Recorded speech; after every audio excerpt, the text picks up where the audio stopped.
The scream shattered the suburban morning silence, a woman's voice, shrill with rage, echoing across manicured lawns. "They stole my pool." Karen's finger jabbed toward the sparkling blue water that had appeared overnight in her neighbor's backyard. But as the 911 operator stayed on the line and police sirens wailed closer, Sarah clutched the decades-old property deed in her trembling hands, her heart pounding with a secret that would destroy everything Karen thought she knew about her perfect life. Because that wasn't just any pool, it was built on land that had never belonged to Karen at all. The first thing Sarah Martinez noticed when she stepped onto her back deck with her morning coffee was the silence. After 3 months of jackhammers, concrete mixers, and shouting construction workers, the absence of sound felt almost unnatural. The second thing she noticed was the pool that stretched across what had been her overgrown, weed-choked backyard. Like a blue jewel, its surface mirror-smooth in the early morning light. The contractors had worked until nearly midnight, installing the final touches by floodlight, and now Sarah's dream had become reality. She'd saved for 5 years, working double shifts at the hospital, living on ramen noodles and discounted groceries, all for this moment. She took a sip of coffee and smiled, the first genuine smile she'd worn in months. The pool was perfect, not too big, not too small, with elegant curved edges and a small waterfall feature that caught the morning sun. Her mother would have loved it. Maria Martinez had always talked about having a pool, back when Sarah was little, before the cancer, before the medical bills that had swallowed their savings whole. "This one's for you, Mama," Sarah whispered to the morning air. That's when the screaming started. "What the hell is that?" Sarah nearly dropped her mug. The voice came from the fence line, high and sharp with outrage. She turned to see Karen Whitmore's perfectly coiffed blonde head bobbing above the 6-foot privacy fence that separated their properties. "Good morning, Karen," Sarah called out, trying to keep her voice level. "How are you?" "How am I?" Karen's voice climbed another octave. "How am I? There's a goddamn swimming pool in my backyard." Sarah blinked. "I'm sorry, what?" "Don't play dumb. With me." Karen was moving along the fence line now, her voice growing more hysterical with each step. "That pool is on my property. You can't just dig up someone else's yard and build whatever you want." A cold dread began forming in Sarah's stomach. She walked to the fence, her bare feet wet with morning dew. "Karen, I think there might be some confusion. This is my backyard.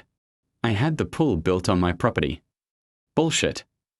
Karen's face appeared. Above the fence, red with fury. "I've lived here for 15 years. That's my land.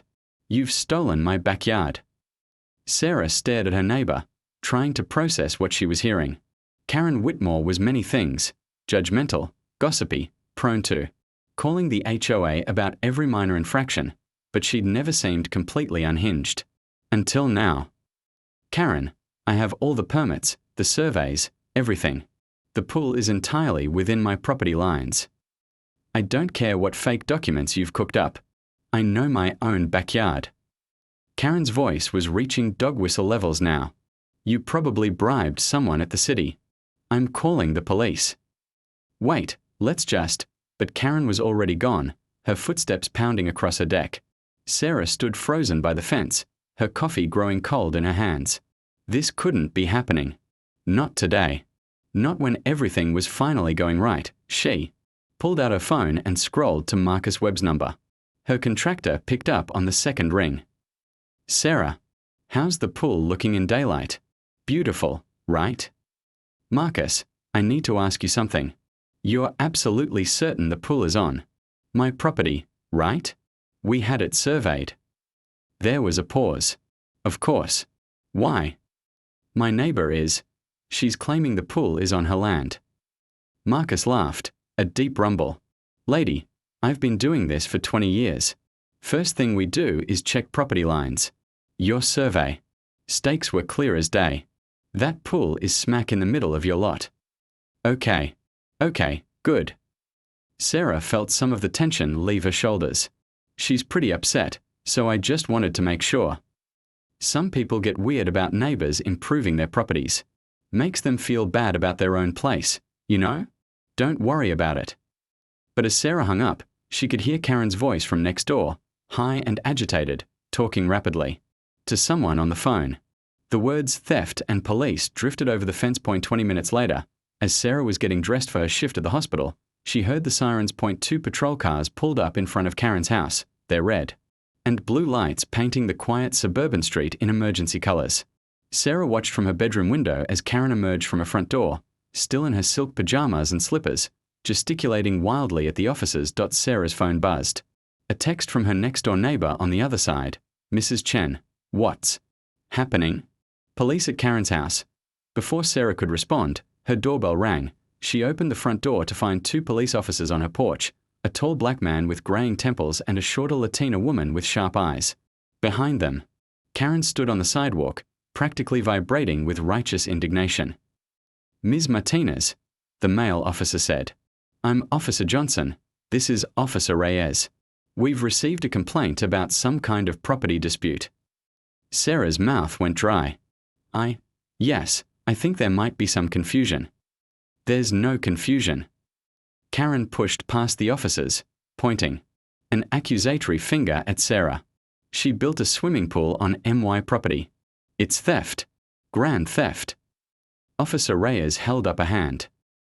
Please step back and let us handle this. Officer Johnson looked at Sarah with tired eyes. Do you have permits for the pool construction? Yes, of course. Sarah's voice came out smaller than she'd intended. Everything's legal. I can show you the paperwork. She probably forged them. Karen shrieked. Or bribed someone. That pool is on my land. Officer Reyes said firmly. You need to calm down or we are going to have a problem. Karen's mouth snapped shut, but her eyes blazed with fury. Officer Johnson turned back to Sarah. Can we see the backyard? Sarah led them through her house, acutely aware of Karen's angry breathing behind her. When they stepped onto the deck, Officer Reyes whistled low. That's a beautiful pool. Built on stolen land. Karen interjected. Officer Johnson walked to the fence line, examining the yard. Where exactly do you believe your property ends, Ms. Whitmore? Karen joined him at the fence, pointing dramatically. Right there. See that row of roses? I planted those myself 10 years ago. They mark my property line. That pool is at least 20 feet onto my side. Sarah stared at the roses. She'd always assumed they were just landscaping, planted close to the fence for privacy. But now, looking at them in the morning light, she could see they formed a perfectly straight line across both yards. A sick feeling began growing in her stomach. Officer Johnson pulled out his phone and made a call. We are going to need to get someone from the city out here to verify the property lines, he told them. Until then, I'd suggest you both stay calm and stay calm. Karen's voice cracked. She's stolen my backyard. I want her arrested. I want that pool torn down. The pool stays where it is until we sort this out, Officer Reyes said firmly. Nobody's getting arrested for a property dispute. This isn't a dispute. It's theft. Grand larceny. Sarah found her voice. I have a survey. The pool company did a survey before they started construction. Can we see it? Officer Johnson asked. Sarah's hand shook as she retrieved the folder from her kitchen drawer. The survey was right there, professionally done, with her property clearly marked. She handed it to Officer Johnson, who studied it with a frown. This shows the pool entirely on your property, Ms. Martinez. Of course it does. Karen snatched the paper from his hands. It's fake. Or wrong. I don't care what some piece of paper says. I know my own backyard. Officer Reyes was examining the fence line more closely. What makes you so certain about where your property ends? Those roses. I planted them on my property line. My late husband measured it himself when we moved in. When was that? 15 years ago. Officer Johnson looked at Sarah. How long have you lived here? 6 months. Sarah's voice was barely a whisper. I bought the house from the Hendersons. The Hendersons. Karen spun around, her eyes wide. Those people never maintained their yard properly. Never planted anything. Never cared about property lines. That's how this happened. They let their property go to hell and now Asa thinks she can just take whatever she wants. A city surveyor arrived an hour later, a thin man with a clipboard and an official-looking measuring device. Sarah watched. From her deck as he set up his equipment, Her coffee long cold, her shift at the hospital forgotten, Karen stood in her own backyard, arms crossed, radiating vindicated energy. Finally, she muttered loud enough for everyone to hear. Finally, someone's going to prove I'm right. The surveyor worked methodically, checking corners, measuring distances, consulting official records on his tablet. Sarah tried to read his expression, but his face remained professionally neutral. Officer Johnson's radio crackled with other calls, domestic disturbances, traffic accidents, the routine chaos of suburban law enforcement. Officer Reyes kept checking her watch. They clearly had better things to do than referee a neighbor dispute. After what felt like hours, the surveyor. Part TWO. The paper Terrell Sarah woke to the sound of hammering. It was 6 a.m. on a Saturday, and someone was pounding nails with the rhythm and intensity of a machine gun. She stumbled to her bedroom window, squinting against the early morning light, and felt her blood turn to ice. Karen was building a fence, not just any fence, a towering wooden barrier that rose 8 feet into the air, running along what Karen clearly believed was the property line. The fence cut directly through Sarah's backyard, boxing in the pool on 3 sides like a prison.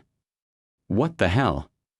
Sarah threw on clothes and ran outside. 3 men in work clothes were setting posts in concrete, while Karen supervised from a lawn chair, sipping coffee from a mug that read "World's Best Neighbor." She smiled at Sarah with venomous sweetness. "Good morning, dear. I hope we didn't wake you." "Karen, what are you doing?" "Protecting my property." Karen's voice was sugar over broken glass. "Since the city can't seem to get their measurements right, I'm taking matters into my own hands."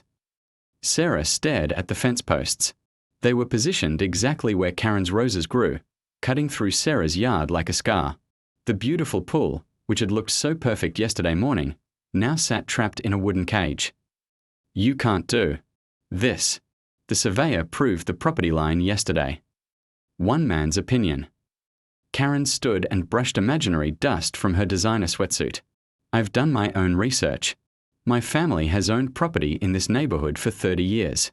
I know where my land ends." One of the workers, a heavy-set man with calloused hands, approached Sarah. "I'm sorry, but we need you to move back for safety reasons." "Safety?" Sarah's voice cracked. "You're building a fence through my yard. According to our work order, we are building on the client's property." Sarah pulled out her phone and dialed 911. "I need police at 1247 Maple Street. My neighbor is building an illegal fence on my property." Karen's smile widened. "Oh, sweet Sarah. You might want to check your messages before you make any more calls." "What?" "Check your messages." With growing dread, Sarah looked at her phone. 3 missed calls from a number she didn't recognize. 2 voicemails. And a text. "Legal documents delivered to your front door. You have 48 hours to respond." Whitmore and Associate Sarah ran to her front porch. Tucked under her doormat was a thick manila envelope with her name typed in official-looking letters. Her hand shook as she tore it open. The letterhead made her stomach drop. "Whitmore and Associates, attorneys at law." Below that, in dense legal language, was a cease and desist order demanding she remove the pool immediately, along with a property dispute claim that challenged the validity of her survey. But it was the final document that made her legs give. Out a copy of a deed, dated 1952, showing that a 3-acre parcel of land, including both her house and Karen's, had originally been owned by someone named Robert Whitmore. Karen's grandfather. "You found it." Karen had followed her to the front porch, her voice now openly triumphant. "Took my brother-in-law's firm less than a day. Amazing what you can discover when you know where to look." Sarah's voice came out as a whisper. "This doesn't mean anything. Property gets subdivided. Sold. The current deed. The current deed is based on a survey from 1967 that my family has reason to believe was fraudulent. My grandfather was in poor health when he sold that land. The buyers took advantage of him. Moved the property markers, stole nearly half an acre. That's impossible." "Is it?" Karen leaned closer, her breath smelling of expensive coffee and self-satisfaction. "My brother-in-law thinks we have an excellent case, especially since you've now built a permanent structure on disputed land." The hammering resumed behind them, each nail driven home like a countdown timer. Sarah watched her dream pool disappear behind rising wooden walls. The surveyor yesterday used the fraudulent markers as his reference points. My family's attorney has already filed a motion to have the current property boundaries declared invalid pending a full investigation. Sarah's phone rang. Marcus Webb, her contractor. Sarah, I just got a call from some law firm. They're claiming the pool is on disputed property. What the hell is going on? Karen was close enough to hear. She plucked the phone from Sarah's numb fingers. Mr. Webb, this is Karen Whitmore. I'm afraid there's been a terrible mistake. That pool was built on my family's land without permission. I'm going to need you to drain it and remove it immediately. Give me my phone back. Karen held it out of reach. Mr. Webb, if you don't remove that pool within 48 hours, my attorneys will be filing charges for trespassing and destruction of property. I hope your insurance is current. She hung up and handed the phone back to Sarah with a smile. You're insane, Sarah breathed. I'm protecting what's mine. What's been my family's for 70 years. The fence builders were making rapid progress. The wooden barrier now stood 6 feet high and growing, transforming Sarah's open backyard into a cramped box. Neighbors had begun to gather on the sidewalk. Drawn by the noise and drama, Sarah recognized Mrs. Chen, the Johnsons from 2 houses down, and several others she'd exchanged polite waves with but never really met. They watched the construction with the fascination of people witnessing a car accident. Sarah. Mrs. Chen approached tentatively. What's happening?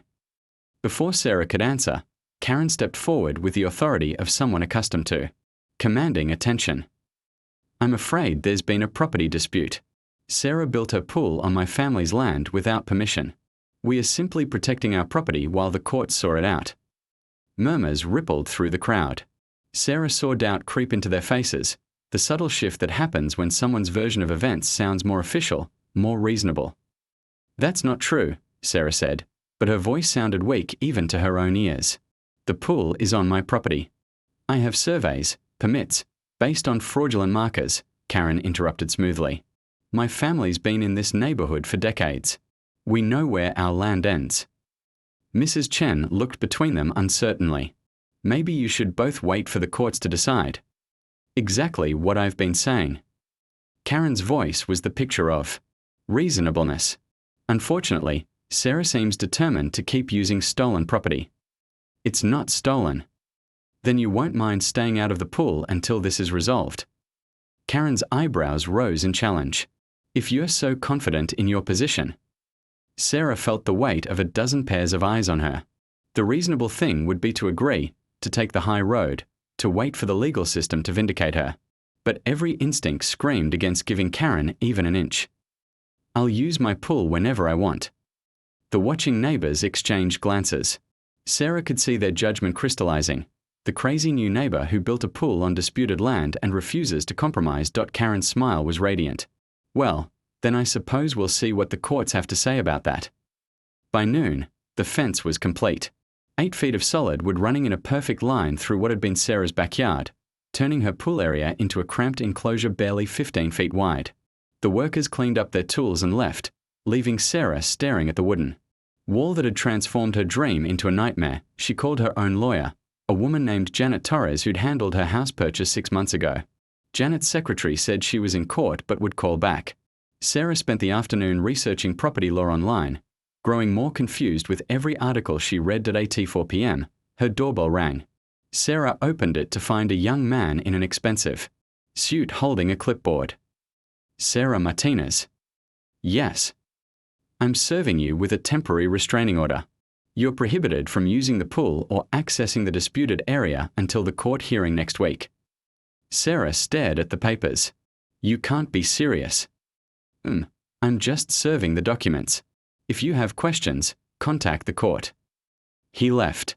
Sarah stood in her doorway, holding legal papers that made her a prisoner in her own backyard. Her phone rang. Janet Torres, finally returning her call. Sarah, I've been looking over the documents they sent me. This is unusual. Unusual how?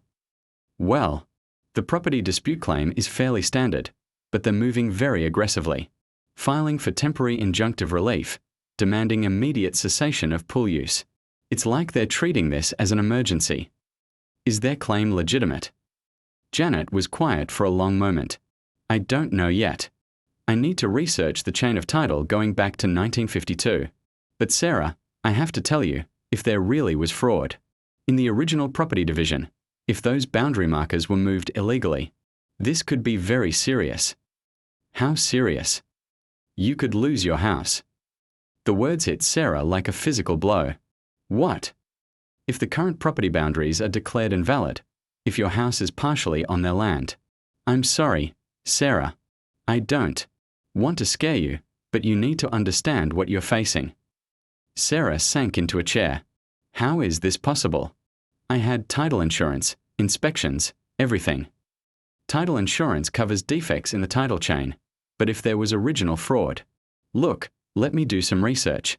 Don't panic yet. But don't use that pool, either. The last thing we need is to give them ammunition for a contempt charge. After Janet hung up, Sarah sat in her living room and stared out at her backyard prison. The pool sparkled in the afternoon sun, its surface disturbed only by the shadows of the wooden walls that now surrounded it. Her phone buzzed. A text from her supervisor at the hospital. Heard about your situation. Take what Eve. Part 3. The police arrived at 7 a.m. sharp, just as Sarah was leaving for her first day back at work since the pool fiasco began. She opened her front door to find Officer Johnson waiting on her porch, his expression apologetic, but firm. Ms. Martinez, I'm sorry, but I need to place you under arrest for violation of a court order. Sarah's work bag slipped from her numb fingers. What? You were observed using the pool last night in direct violation of the temporary restraining order. I have video evidence. Behind Officer Johnson, Sarah could see Karen standing in her front yard, arms crossed, wearing the satisfied expression of someone watching justice finally served. A small crowd of neighbors had gathered on the sidewalk, phones out, recording. Everything. It's my pool. Please turn around and place your hands behind your back. The handcuffs were cold and tight. As Officer Johnson read her Miranda rights, Sarah caught sight of Mrs. Chen shaking her head sadly, the Johnsons whispering to each other with obvious disapproval. In less than a week, she'd gone from respected night shift nurse to neighborhood pariah. The booking process was a blur of fingerprints and mugshots and paperwork. Sarah's supervisor at the hospital had to be called. Bail was set at $2,000. Money Sarah didn't have, not after spending her savings on the pool. Janet Torres arrived at the courthouse looking harried and concerned. Sarah, what were you thinking? It's my pool. The words came out as a wail.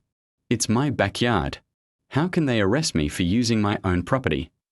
Because a judge signed an order saying you can't use it, and you violated that order.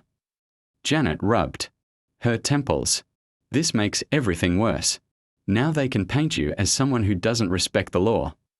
Did you find anything about the property dispute? Janet's expression grew grim. I found a lot. And Sarah, we need to talk. They sat in a small conference room that smelled of stale coffee and broken dreams. Janet spread out papers across the scarred wooden table. Deeds, surveys, court documents, dating back decades. The Whitmore family's claim isn't frivolous, Janet began. In 1952, Robert Whitmore owned a 3-acre parcel that included both your lot and Karen's. When he sold it in 1967, the property was subdivided, but there are irregularities. The survey from 1967 shows different boundary markers than previous surveys. The difference is about half an acre, exactly the amount of land your house sits on. Sarah felt the room spinning. So Karen's right? My house is on her family's land. It's not that simple.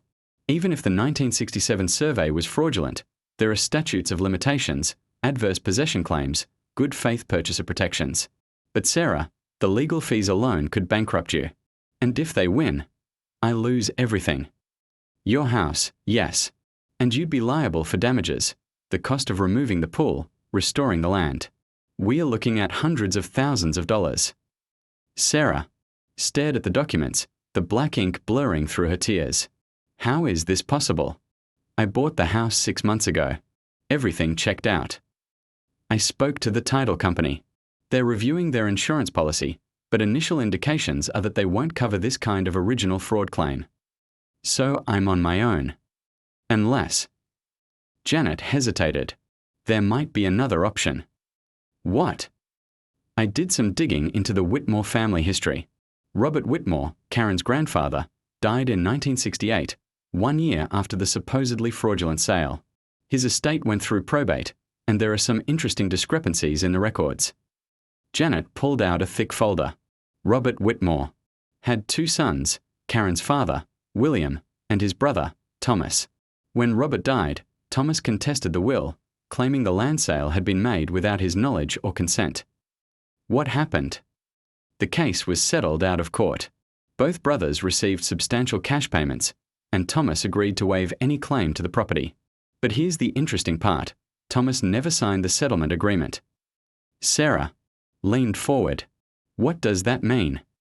It means if Thomas is still alive, he might have a legal claim to the property that supersedes Karen's.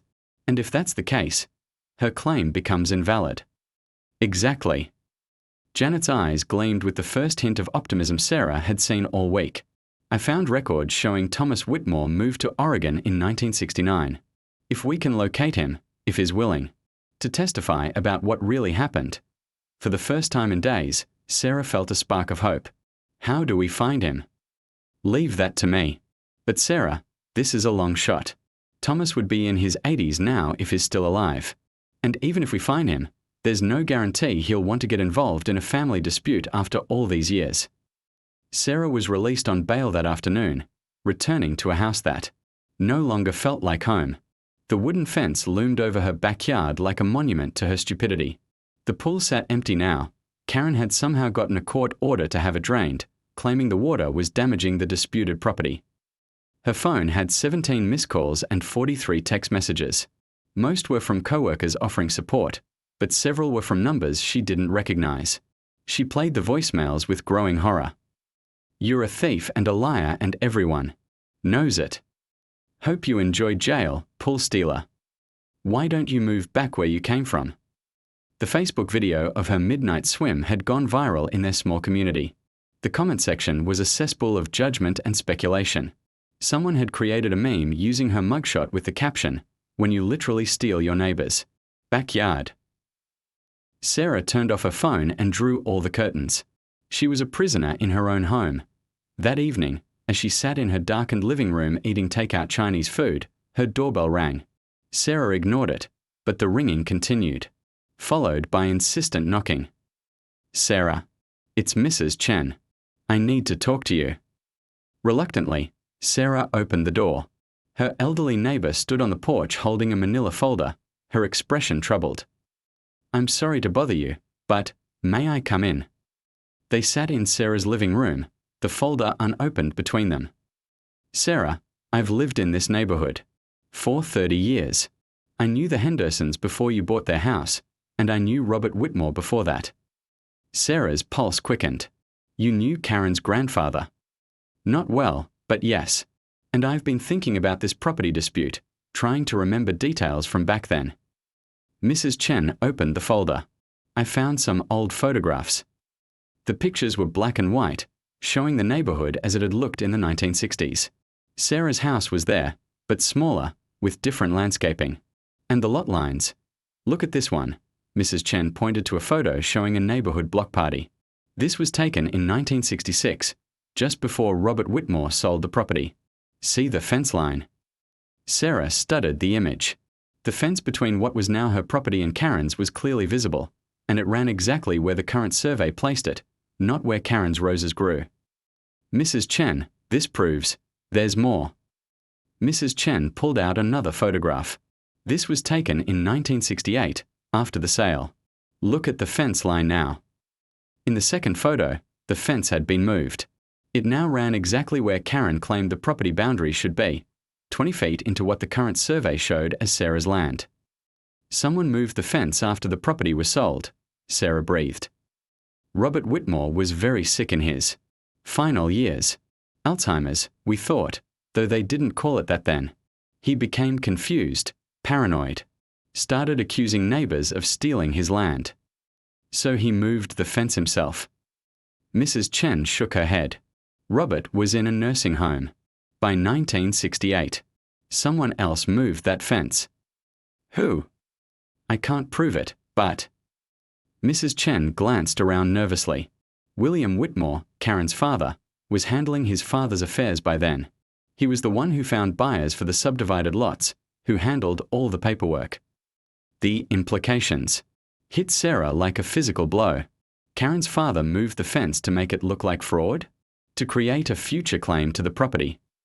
I don't know for certain, but William was always ambitious and very concerned with the family's wealth and status.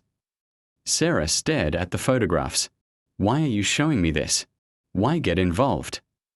Mrs. Chen was quiet for a long moment. Because I've watched what's happening to you this week. The arrest, the neighbors turning against you, that horrible Facebook video. It's not right. If Karen's family has been planning this for 50 years. Planning what? Think about it, Sarah. You're a single woman, a nurse, not wealthy. You spent your life savings on that pool. You can't afford a long legal battle. But Karen comes from money, has family lawyers, community connections. Even if her claim is fraudulent, she could bankrupt you with legal fees alone. The pieces were falling into place with sickening clarity. She's not just trying to win the property. She's trying to destroy me financially. Making you an offer. You can't refuse. Sell the house to her for whatever she's willing to pay, just to escape the legal nightmare. Sarah's phone rang. Janet Torres. Sarah, I have news. I found Thomas Whitmore. Is he alive? Very much so. And Sarah, he wants to meet. After Janet hung up, Sarah looked at Mrs. Chen's photographs again. Evidence of a 50-year conspiracy. Proof that Karen's family had been planning this theft for decades. Mrs. Chen, would you be willing to testify about what you remember? About the fence being moved? The elderly woman's hands trembled slightly as she gathered up the photos. That family has a lot of power in this town, Sarah. A lot of connections. Are you sure you want to fight them? Sarah, thou. Part 4. The uncles, Thomas Whitmore, lived in a modest craftsman house in Portland, Oregon, surrounded by towering Douglas firs and a garden that spoke of decades of careful tending. At 84, he moved with the deliberate care of someone whose body had betrayed him but whose mind remained sharp as winter steel. Sarah sat across from him in his living room, Janet Torres beside her, while Thomas poured tea from a service that looked older than Sarah herself. His hand shook. Slightly, but his eyes, the same pale blue as Karen's, missed nothing. So, he said, settling into his worn leather chair, my brother's granddaughter is up to her old tricks. Old tricks. Sarah leaned forward, Thomas smiled, but there was no warmth in it. Karen has been calling me for 20 years, you know. Every few months, always the same conversation. Asking about the family property, about what happened in 1967, about whether I might be interested in reclaiming what's rightfully ours. What did you tell her? The same thing I'll tell you. The truth. Thomas sipped his tea, studying Sarah, over the rim of his cup. Though I suspect it's not the truth she's been hoping for. Janet pulled out her legal pad. Mr. Whitmore, we understand there was a dispute when your father sold the property. Dispute. Thomas laughed, a sound like autumn leaves crackling. That's one way to put it. My brother William stole that land, plain and simple. And when I tried to stop him, he destroyed my life. The room fell silent except for the tick of an antique clock on the mantel. Tell us what happened, Sarah said quietly. Thomas set down his teacup and stared out the window at his garden. My father owned that 3-acre plot free and clear. Beautiful land, perfect for development. In 1965, when he started showing signs of confusion, William convinced him to sign a power of attorney. That's normal for elderly parents, Janet noted. Normal, yes. What wasn't normal was what William did next. Thomas's voice hardened. He had the property secretly resurveyed, moving the boundary markers 20 feet east. Then he subdivided the land using the new markers and sold the extra lot to the Hendersons, Sarah's predecessors. Sarah felt sick. So my house really is on Whitmore land. No, dear. That's the beautiful irony. Your house is exactly where it should be, according to the original property boundaries. William moved the markers to create the illusion that the Hendersons were buying stolen land. I don't understand. Thomas stood and walked to an old secretary desk, retrieving a leather portfolio yellowed with age. William was clever, I'll give him that. He knew that someday, someone would discover the discrepancy between the 1952 survey and the 1967 survey.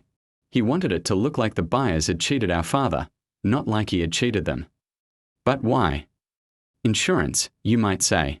If the family ever needed money, if property values rose enough to make it worthwhile, Karen or her children could discover the fraud and reclaim the land. The statute of limitations wouldn't apply because the fraud would have been concealed. Janet was writing frantically.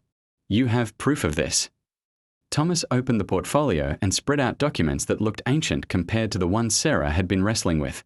Original surveys, correspondence, bank records. I was 12 years younger than William, fresh out of law school, full of righteous anger. When I realized what he'd done, I threatened to expose him. He offered to cut me in, told me we could wait 20 or 30 years, then discover the theft and reclaim valuable developed property. You refused. I told him I'd report him to the Bar Association, have him disbarred and prosecuted.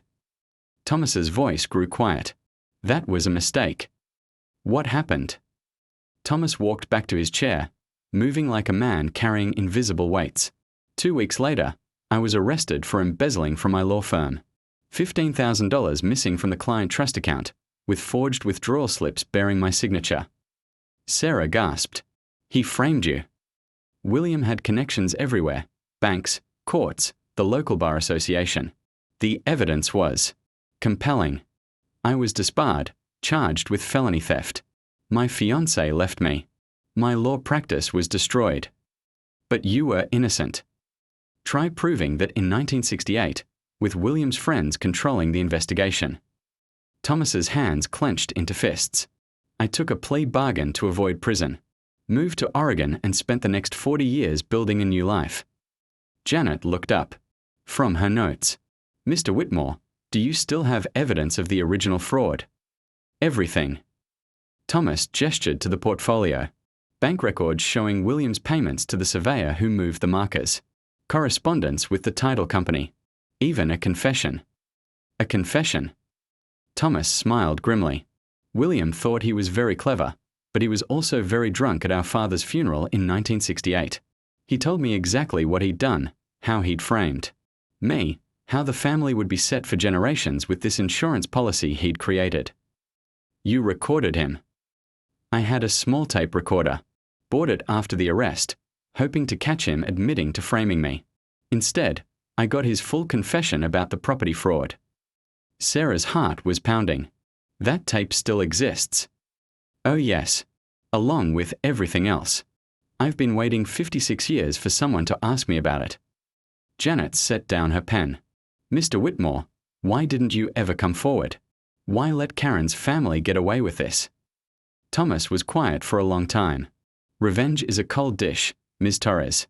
I thought about exposing William many times over the years, but he died in 1995. Then I thought about going after Karen, but she seemed content to let sleeping dogs lie. What changed? She started calling me more frequently after her husband died, getting more aggressive, more insistent that we should reclaim our heritage. Last month, she told me she'd found the perfect target, a single woman, a nurse, someone who couldn't fight back. The words hit Sarah like a slap. She's been planning. This specifically for me.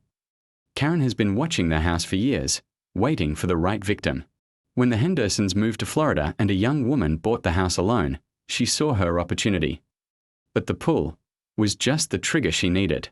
An expensive improvement that would give her property dispute some urgency. She could claim. The construction had damaged her land, demand immediate action. Sarah felt nauseated. The pool she'd saved for, dreamed about, built as a tribute to her mother. It had all been part of Karen's trap. Mr. Whitmore, Janet said carefully, would you be willing to testify? To provide the evidence you've kept all these years? Thomas studied Sarah for a long moment. Tell me, dear, why are you fighting this? Most people would have given up by now, taken whatever settlement Karen offered. Sarah thought about her mother, about the double shifts and discount groceries and medical bills that had consumed their lives, about the dreams deferred and the promises made beside a hospital bed. Because it's mine, she said simply. I worked For it. I earned it. And if I don't fight, she'll do this to someone else. Thomas nodded slowly. Then yes. I'll testify. It's time the truth came out. They spent the next 3 hours going through Thomas's evidence. The original surveys that proved William had moved the boundary markers. Bank records showing payments to corrupt officials. Letters that laid out the entire conspiracy, and the tape recording. Thomas's hand shook as he loaded the ancient reel-to-reel recorder. The sound quality was poor, full of static and background noise, but William Whitmore's drunken voice was clearly audible. Moved those markers myself. Stupid old man never knew the difference.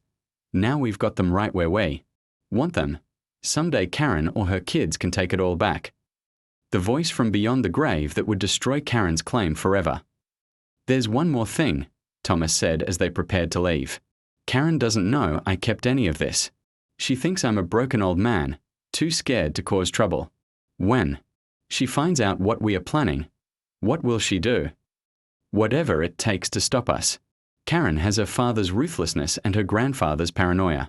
She won't go down without a fight. They flew back to Portland that evening, Thomas's evidence secured in Janet's briefcase like precious cargo. Sarah felt lighter than she had in weeks.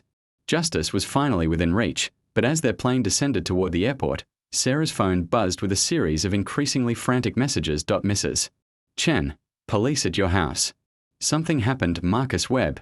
Someone vandalized the construction site. Pool equipment destroyed. Hospital supervisor. Sarah, call me immediately. There's been an incident, and finally, from an unknown number.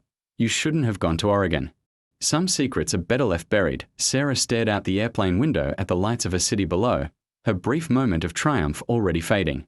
Karen had discovered their trip somehow, and she was retaliating. The war was entering its final phase, and Karen was playing for keeps, but Thomas Whitmore was no longer the frightened young lawyer William had destroyed 50 years ago.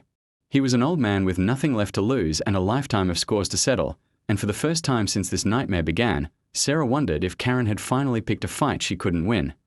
The plane touched down with a bump that felt like destiny arriving right on schedule. Part 5. The the smell hit Sarah first.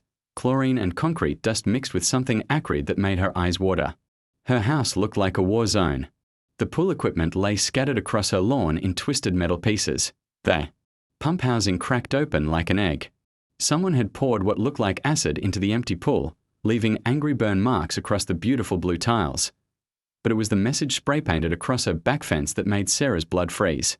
Thieves get what they deserve. Detective Maria Santos stood in the ruins of Sarah's backyard, photographing evidence with the methodical precision of someone who'd seen too much human ugliness. She was younger than Sarah had expected, with sharp eyes and an air of barely controlled anger. Ms. Martinez, I need you to understand something. This isn't just vandalism anymore. Whoever did this used industrial-grade acid. If you'd been in that pool, Sarah didn't need her to finish. The burn marks spoke for themselves. Do you have any idea who might have done this? Sarah looked toward Karen's house. Every window was dark, every curtain drawn. Karen's car wasn't in the driveway. I have suspicions. That's not enough for an arrest warrant. Do you have any proof? Security cameras? Witnesses? No, but then we investigate, we collect evidence, and we follow procedure. Detective Santos's voice softened slightly. I know this is frustrating, but I can't arrest someone based on a property dispute and your gut feeling. Janet Torres arrived an hour later, taking in the destruction with a lawyer's eye for details that might matter in court. Thomas Whitmore had insisted on coming despite his age, and he stood in the wreckage looking like a man witnessing his own past repeating itself. This is exactly what William would have done, he said quietly. When legal methods fail, the Whitmores have always been willing to use other means. Detective Santos looked up from her evidence collection. Sir, are you making an accusation? I'm stating a fact based on 50 years of experience with this family. Sarah's phone rang. Her supervisor at the hospital. Sarah, I'm sorry to call. So late, but there's been a development. Someone filed a complaint with the state nursing board, claiming you've been using drugs on duty.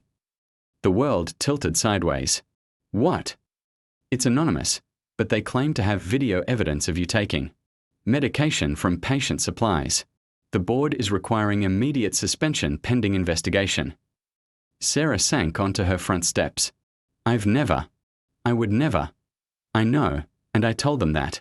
But until this is resolved, you can't work. I'm sorry, Sarah. My hands are tied. The call ended. Sarah stared at her phone, understanding finally dawning. Karen wasn't just fighting for property anymore. She was systematically destroying every aspect of Sarah's life. She's using everything, Sarah whispered. The arrest for violating the restraining order, now a false report to the nursing board. She's making me unemployable. Thomas sat heavily. Beside her on the steps. Classic William Whitmore strategy. Attack from multiple angles until your opponent has no choice but to surrender. But I don't have anything left to surrender. That's where you're wrong. Janet pulled out her phone. I've been in contact with the district attorney's office. With Thomas's evidence, we are not just defending against Karen's property claim. Anymore. We are filing fraud charges against her. Detective Santos looked up with interest. What kind of fraud? Janet smiled grimly. Conspiracy to commit real estate fraud, filing false police reports, insurance fraud, witness intimidation. If we can prove Karen orchestrated all of this based on her father's original conspiracy, we can put her in prison, Thomas finished. Where she belongs. But Karen Whitmore hadn't survived in her family by being careless. At that exact moment, she was 3 states away, sitting in a lawyer's office in Chicago, establishing an alibi. That would be very difficult to break. The court hearing was scheduled for Monday morning. Sarah spent the weekend in a haze of preparation, reviewing evidence with Janet, rehearsing testimony, trying to ignore the constant stream of threatening messages from unknown numbers. Mrs. Chen had been receiving them too, photos of her house, her car, her morning walks. The elderly woman was terrified but refused to back down from her promise to testify about the moved fence. I've lived in fear once before, she told Sarah. During the war, when my family was interned. I swore I'd never let bullies win again. Sunday night, Sarah couldn't sleep. She stood at her bedroom window, looking out at the acid-scarred pool that had started this nightmare. The wooden fence still rose around it like a prison, casting long shadows in the moonlight. At 3 a.m., she saw movement in Karen's backyard. A figure in dark clothes was dismantling something near the fence line. Sarah grabbed her phone and started recording, zooming in as much as possible. The figure worked quickly, efficiently, loading equipment into a wheelbarrow. It wasn't Karen. The person was too tall, too broad-shouldered. A man, working with the confidence of someone who'd done this. Before, Sarah crept downstairs and slipped out her back door. The figure was gone, but she could see what he'd been doing. The roses, Karen's precious roses that supposedly marked the original property line, had been dug up. All of them. The holes filled in and reseeded with fresh grass. Destroying the evidence, Sarah breathed. Her phone buzzed. A text from Karen. Hope you're sleeping well. Tomorrow's going to be a big day, but Karen had made a mistake. In her arrogance, she'd assumed Sarah would be too scared or too broken to fight back effectively. She hadn't counted on Thomas Whitmore's evidence. She hadn't counted on Mrs. Chen's photographs. And she definitely hadn't counted on Sarah recording the destruction of evidence at 3 a.m. Monday morning arrived grey and cold, with a kind of drizzle that made everything look dirty and sad. The courthouse was an imposing brick building that had seen a century of human drama play out in its chambers. Karen arrived with an army. 3 lawyers in expensive suits, a stack of briefcases, and the confidence of someone who'd never lost a battle that mattered. She wore a conservative navy dress and carried herself with the dignity of a woman protecting her family's legacy. Sarah arrived with Janet Torres, Thomas Whitmore moving slowly with his walker, and Mrs. Chen clutching her folder of photographs. Like a lifeline, Judge Patricia Morrison was in her 60s, with silver hair and the kind of sharp eyes that suggested she'd heard every lie ever told in a courtroom. She reviewed the case files with obvious skepticism. This is highly unusual. She began. A property dispute that's resulted in criminal charges, restraining order violations, and now allegations of a 50-year conspiracy. Ms. Whitmore, your family is claiming fraud dating back to 1967. Karen's lead attorney, a man named Davidson, with silver hair and a voice like honey over broken glass, stood confidently. Your Honor, the evidence is clear. The Whitmore family has documentation proving that property boundaries were fraudulently altered in 1967, resulting in the theft of nearly half an acre of valuable land. And Ms. Martinez, you're claiming this allegation itself is fraudulent. Janet rose. Yes, Your Honor. And we have evidence that this is part of a deliberate conspiracy spanning multiple generations. Judge Morrison looked intrigued despite herself. I'll hear the evidence. Ms. Whitmore, you may proceed. For the next hour, Davidson presented Karen's case with courtroom theatre worthy of a Broadway stage. Maps, surveys, deed records, all building the narrative of an elderly man taken advantage of by unscrupulous buyers. Karen testified with tears in her eyes, describing her grandfather's confusion in his final years, her family's shock at discovering the theft decades later. Her heartbreak at seeing her ancestral land desecrated by an illegal pool was a masterful performance. Then Janet called Thomas Whitmore to the stand. The old man moved slowly to the witness chair, but when he began to speak, his voice carried the weight of absolute truth. My brother William orchestrated this entire fraud in 1967. He moved the property markers himself, then created false documentation to make it appear the buyers had cheated our father. Davidson objected repeatedly, claiming hearsay, lack of foundation, prejudicial testimony. But Judge Morrison allowed Thomas to continue. I have bank records showing William's payments to the surveyor who moved the markers. I have correspondence proving the conspiracy. And I have a tape recording of William confessing to the entire scheme. The courtroom fell silent as Thomas's ancient recorder played William Whitmore's drunken confession from 1968. The sound quality was poor, but every word was audible. Moved those markers myself. Someday Karen can take it all back. Karen's face went white. She whispered frantically to her lawyers, but Davidson looked like a man watching his case collapse in real time. Mrs. Chen testified next, her photographs showing the fence being moved after the property sale. Her quiet dignity and obvious honesty made her words devastating. Then Sarah took the stand and told her story, the midnight recording of evidence being destroyed, the systematic campaign of harassment, the attacks on her career and livelihood. Your Honor, Janet said in her closing argument, this isn't just about property boundaries. This is about a family that spent 50 years planning to steal legally purchased land from innocent people. Ms. Whitmore didn't discover fraud, she attempted to commit it. Davidson's rebuttal was weak, full of technical objections and character attacks that rang hollow after Thomas's evidence. Judge Morrison